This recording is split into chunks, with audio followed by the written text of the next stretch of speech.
going to hear me talk a lot about how, why versus what.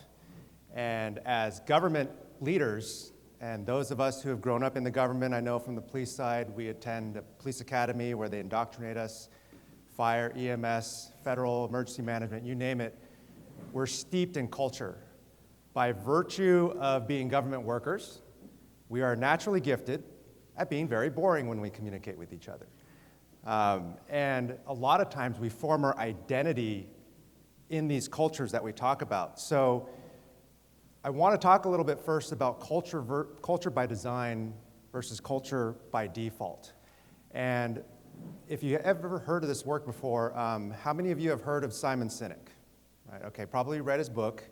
It might even be on some of the required reading for some of your programs. But he has 3 books. Starts with Why, Leaders Eat Last, and Infinite Game. And when we talk about a culture by default, that's typically where you show up, the leaders, the command staff, whoever's in charge, they don't really talk about culture much, and it kind of just slides into the lowest common denominator, right? Generally, whatever team you're on, whatever work group you're with, it's just kind of the norm, but if the leaders don't talk about it, that's a bad thing. That tends to slide an organization or a team or a division into a toxic work environment. Whereas a culture by design is when leaders at the top talk about their vision, their goals, their values, and this is the direction we're going to go in. We're going to plant a flag, and this is the vision we have for the office, and this is what the culture is, right? And so I know picking a little bit on the police department and a little bit on my brethren in the fire service, we talk about culture by default, and I often throw this challenge out to the leaders, which is, what made you go into the line of work that you did?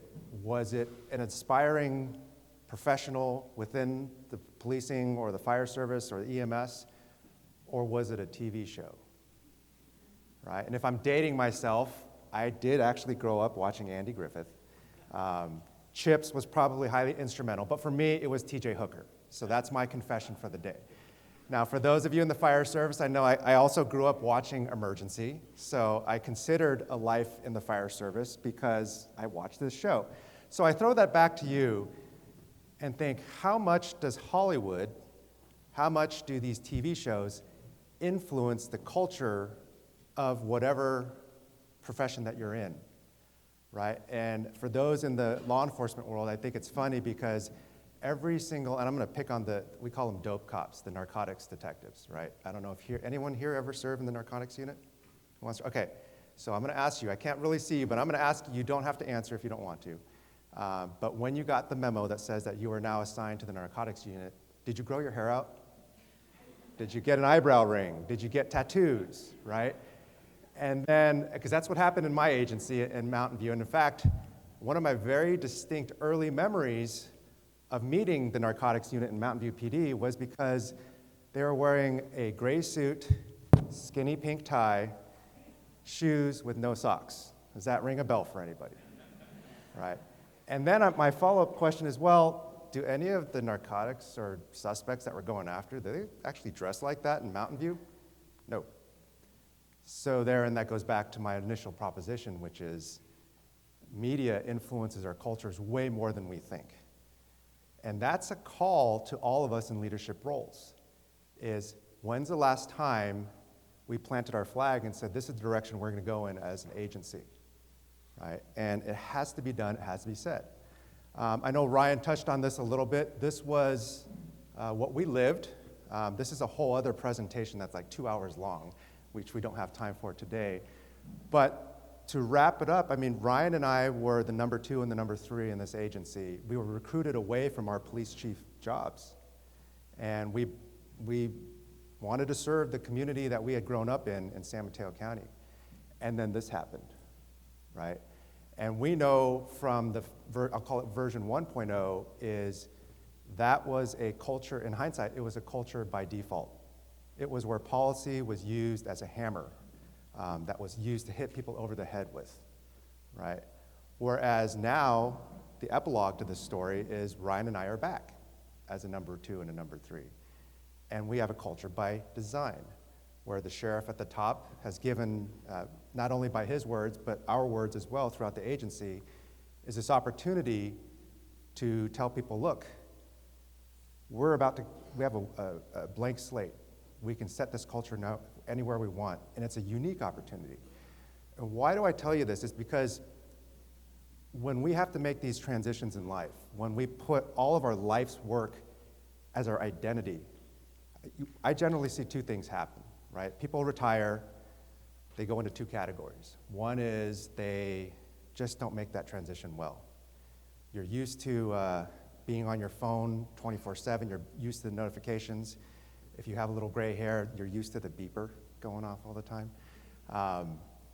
And then suddenly it's not there. Suddenly you've wrapped your identity into this role where suddenly you're not needed anymore. And in some ways, both Ryan and I were in that position. After version 1.0, I had resigned and Ryan was illegally let go, right? And then both of us were kind of in this position like, who are we? All of our life's work, does it matter, does it not? But I have this kind of, in hindsight, I think back, I go, you know what?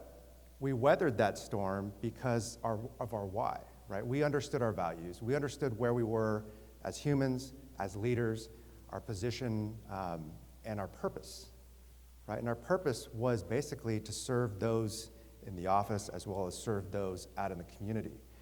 And in many ways, that put us in the second category, which was, life's gonna throw us in different things all the time. There's different chapters of our lives, doors open, doors closed. But when we understand our why, the what, being the job, is less important. And if there's anything you take away from this talk today, I want to encourage you all in your messaging, in your communications, even internally throughout your departments or externally to the public, don't forget the why, right? Because, again, as I talked about in the beginning, as government communicators, our natural default setting is boring. We list what, right? We're checklist people. I get it. I'm not saying at all that we get rid of the what. You have to have it there. But when you sprinkle in the why proposition behind it, this is why we're doing what we're doing. People remember that. It hits a different side of the brain. It's visceral. It's visceral. It's memorable, right? So let's talk a little bit about purpose, right? I think if we take the example of all the police cars that we see driving around, they all have a vision statement, right? Serve and protect, some version of that. You probably have something similar in your agency where there's something hanging up on the walls. Whether people understand it or not, who knows? I used to have a police chief that made us recite it in the promotional assessment center. He recited us, and it was a what thing. We were recounting what that says. We weren't sharing what that meant, which is a why thing. So at the curve, we talk about that the purpose of police is to protect the vulnerable from harm.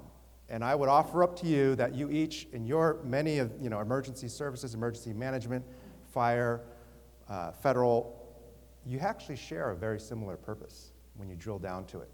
What does this mean? Take a step back and remember what I just told you about talking about the why, right? If I go into a police department and I say, I want you all to protect the public, I want you to serve, I want you to be safe, I want you to lower crime. That's a what? It's boring.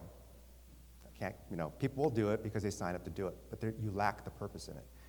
If I go into a briefing and I say, hey everyone, your purpose is to protect the vulnerable from harm, and this can take on a lot of different meanings. Let's give you an example.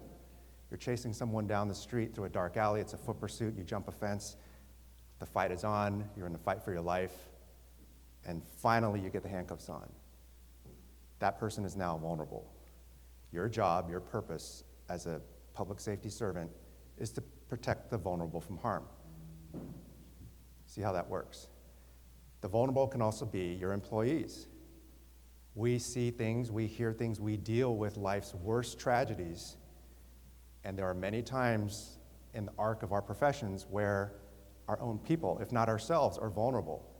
We need to have leadership that speaks in this manner, that talks about your purpose not only as a leader in this organization is to serve the public, but your purpose is also to protect our own from harm. And this all catapults into the various leadership wellness initiatives. You see how that works. So in your messaging, if you want to be memorable, if you want to be kind of hit more of an emotional waypoint in the people that you lead, try to think back of what your purpose is, right, and how that works. I want to also talk a little bit about finite versus infinite games. Simon talks about this, obviously he created a book about it. But finite games, infinite games, right? Finite games are defined as a beginning and an end. There's rules, there's known players, there's a winner. Infinite games, basically there's no beginning, there's no end, there's no clear winner, the players come and go. In the work that we do in public safety, finite or infinite? It's an infinite game. How do we generally lead? Think about the metrics that we generally are tied to grant funding. You need stats, quantitative stats. You need to arrest this many drunk drivers to get this funding. That is finite-minded. And what does that breed? That breeds finite type of leadership. There is no winning or losing. So, when's the last time you've heard a leader, a chief, a sheriff say, we're going to be the best. We're going to be the best police department. We're going to be the best fire department. Well, that's by whose standards, right? The best thing you can do in an infinite game, the best way you can lead, is to be better each and every day. It's a subtle change, but it's huge in the way you make decisions. So a word of advice is to be careful about the data that you set, these benchmarks that you set.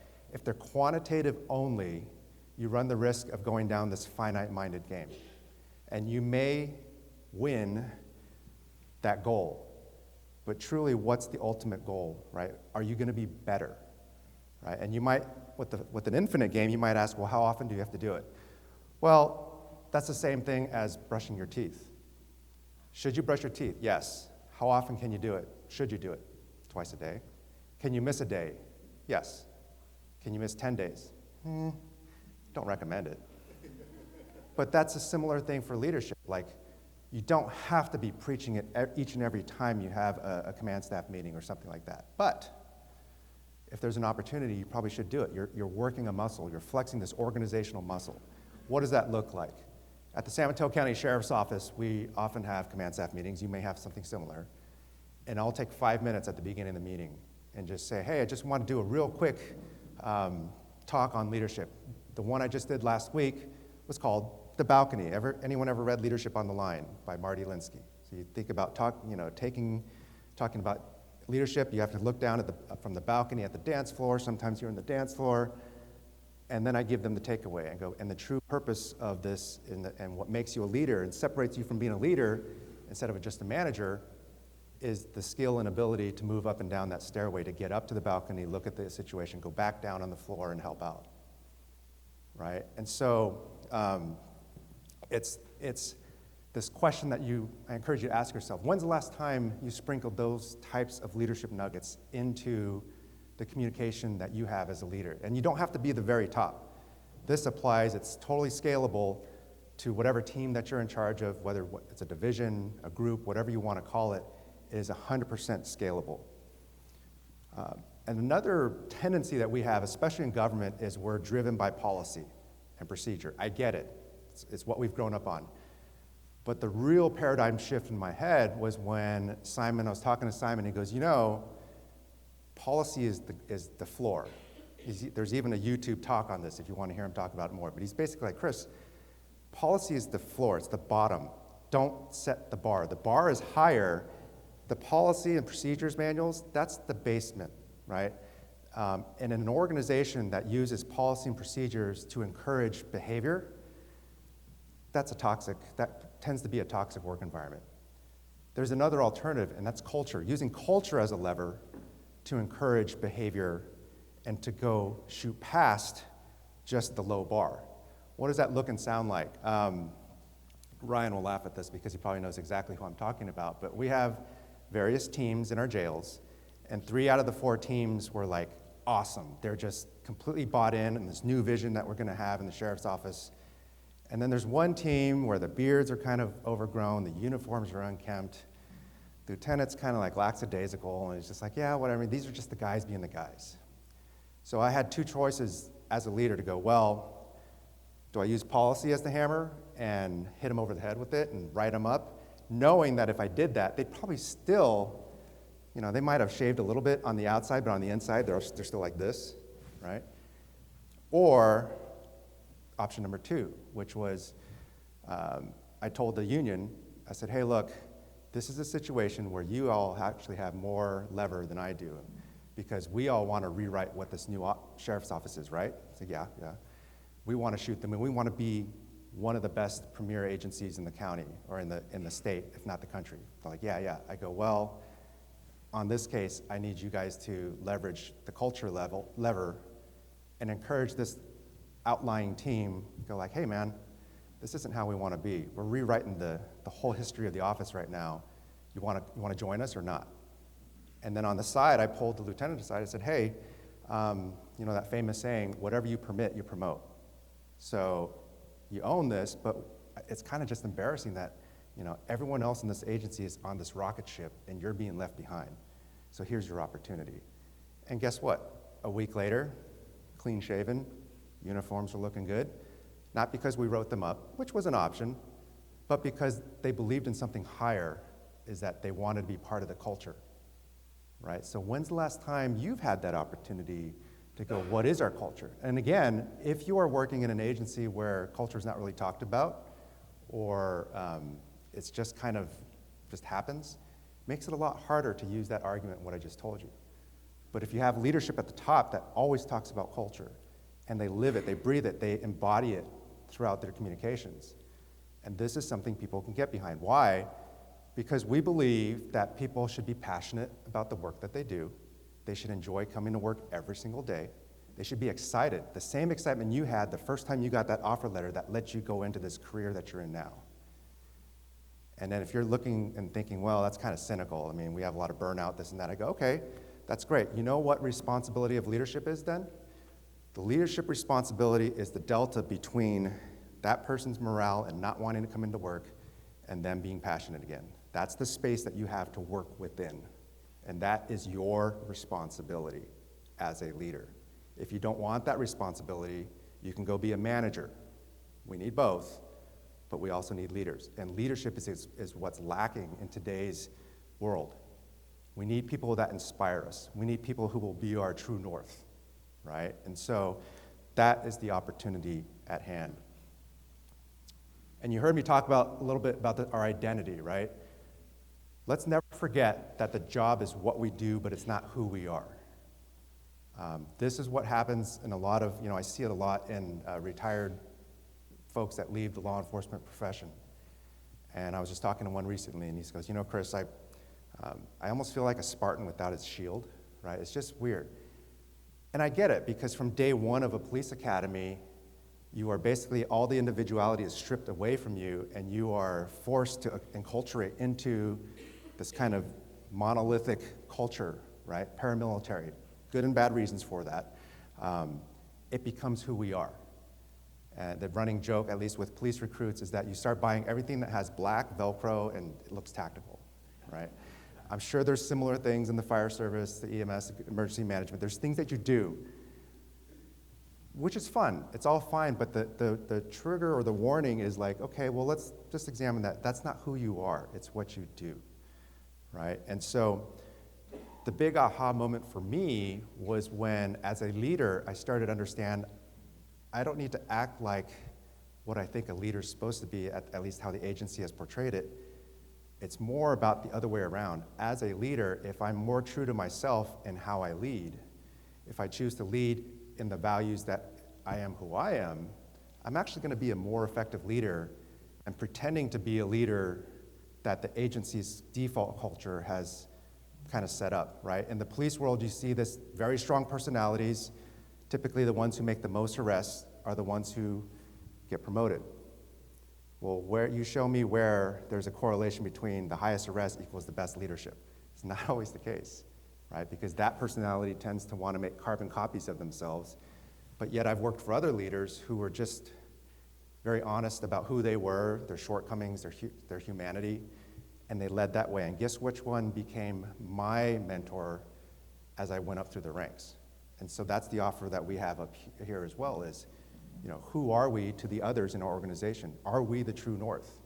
Are we pretending to be leaders because we saw this kind of stamp of what a leadership looks like in our organization? Or are we being real true to ourselves and kind of going, oh, you know what, I'm going to kind of venture out and be this type of leader?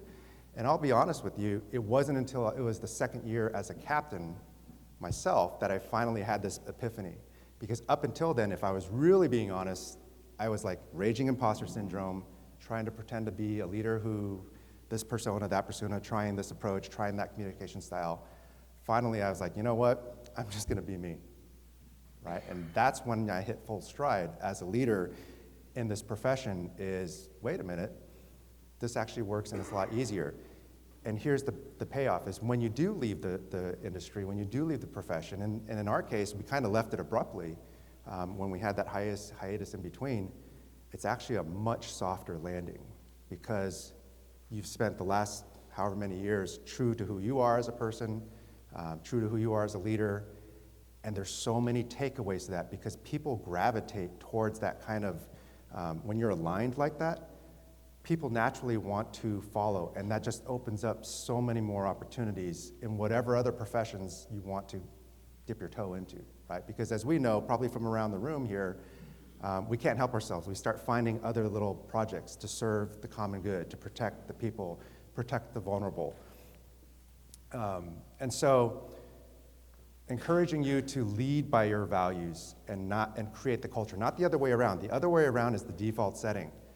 That's leading according to the default culture that is out there, right? And that typically doesn't work really well, right? So spend that time to kind of a little bit of self-exploration, figure out who you are, and then go, okay, if I know who I am, that means I know how I communicate, I know where my strong points are, I know where my weak points are, and if that's in line, then I'm gonna go forth and be courageously vulnerable in the same way to talk to the people that I lead and supervise in my agency. And let's talk about that topic of vulnerability, right? When is the last time you, as a leader, was vulnerable to your team? We often talk about how we encourage it. This is a safe place, we want a psychologically safe environment, but when's the last time you as a leader modeled that? Right? We won't have wellness in our agencies unless someone goes first. And it is scary. And what does that look like? As a police chief in Mountain View, we had a 13-year-old who was unfortunately hit by a dump truck, died. I showed up on scene. The first thing I noticed was the 3 traffic officers working the investigation all had 13-year-old sons. Like, that was the first thought in my head. And then the visual in my head was I saw the bike on the ground. And then the auditory signal that happened next was I didn't see mom show up, but I heard mom show up. And it was the scream that only a mother can make, knowing that her child had died. And viscerally, what that did was it took me back about 20 years to a SIDS case that I investigated as a detective. And then it kind of was like, you start kind of having that auditory exclusion and all those things. Now, why do I tell you that? Well, that story was the decision for me as a chief of, do I tell this story and encourage my staff when we force them to go to these critical incident debriefs? And so part of me is like, well, I'm the chief. I shouldn't have to do that. But then there was another part of me that was like, no, you are the chief. You have to do this. This is what it means. If you don't model it and go through and do it first, your people won't either. So for the first 10 minutes of that critical incident debrief, that's what I did, was I shared that story. And I shared about how if it wasn't for sitting down with the department therapist and talking through that scene and how it took me back 20 years before and how it's still kind of, I'm working my way through that one. And then I excused myself. But what that does from a leadership standpoint is that opens the door.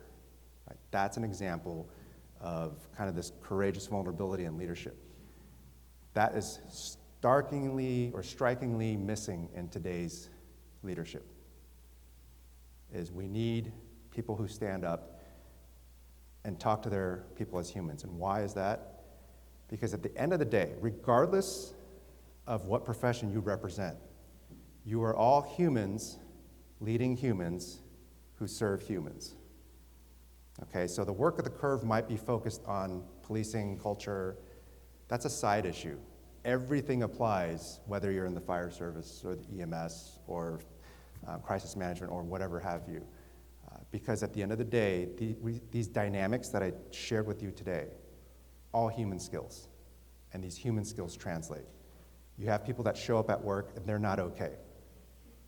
But are they working in an environment where it's not okay to say that? Sure, we might have messaging that says, okay, it's okay to not be okay. I would encourage you to change your messaging on that, right? It's really hard for people to not focus on the negative. Right? If you say it's okay to not be okay, what they hear is it's not okay to be a coward, or it's not okay to be vulnerable, because that's going to be translated as fear. I'll give you an exercise. Don't think about an elephant. Sorry, failed, right? Instead, your messaging, the words you use matter. And instead say, you know what? Coming out and saying that you need help is one of the most courageous things you can do. Same message, two different approaches, right? And so start to learn how to message in a different way. We're always going to be really, really good at the what. The learning opportunity as a leader is this why and kind of more like emotionally centered kind of messaging. And it's nothing like new you have to learn. It's more about how comfortable you are with just exposing your own insecurities. I'll give you an example of what that looks like. As a public speaker, I have a raging imposter syndrome that's always in the battle of my head. Right? A little guy that sits on the shoulder here going, everyone is boring, they're about to fall asleep. And then there's another one over here that's a little shorter. He's like, no, you got this, right? It doesn't matter how many hundreds of talks I've given. Why do I share that with you? Well, it's an example of standing in front of a crowd and kind of sharing that message, but I'm going to go out on a limb and think most of you are probably dealing with the same two voices, right? No one likes standing up in front of people. No one likes doing it in a meeting environment. And if you have to address your team, there's those doubts that are always raging. But here's the opportunity in that. By telling a story like that, and imagine you just did that story in front of your team, your leadership team, you've just made yourself that much more human. And you've kind of collectively around the room, you'll see them kind of, their body language will mirror that, okay, that's cool. I thought I was the only one that thought like that, right? What was the first message as the very first day as a chief, my new command staff, I had grown up in this agency in Mountain View, but my first one as a chief, around the room, I looked at them, I said, hey, I don't have all the answers. I'll probably make some bad decisions. I will make some mistakes. And I know each of you will as well. But here's the thing, is collectively around the room, I know that we can solve anything because I've worked alongside you, I've walked alongside you, we can figure anything out, but we'll do it together. How does that land and resonate differently than, hey, how's it go? Now as your chief, I encourage you to do the best, be the best, make no mistakes is the subtext, right? It doesn't work well. We will always make mistakes. So the closer you can be kind of in touch with the way you communicate and the understanding that at the end of the day, you are a human leading humans that serve others, magic happens, right? Sky's the limit.